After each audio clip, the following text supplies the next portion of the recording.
सिंधुदुर्गात ठाकरेंच्या शिवसेनेनं काँग्रेसला साथ घातली। सिंधुदुर्गात दुर्दैवानं काँग्रेसचा स्वबळाचा सूर आवळलाय। महाविकास आघाडी म्हणून निवडणूक लढवावी हा प्रामाणिक प्रयत्न असून महायुती विरोधात एकत्र येणं गरजेचं आहे असं वक्तव्य विनायक राऊतांनी केलंय। दुर्दैवाने काल कणकवलीमध्ये काँग्रेसचे जे निरीक्षक आले होते त्यांनी सुद्धा माझ्याकडे तोच सूर आळवला। जर होत नसेल तर आम्ही आमच्या स्वबळावर लढायची आमची तयारी आहे।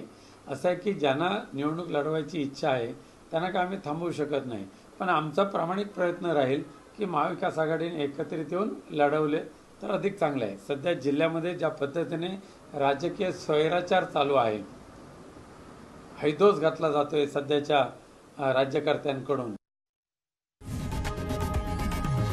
लोकशाही मराठी ऐका, पहा, जागरूक रहा।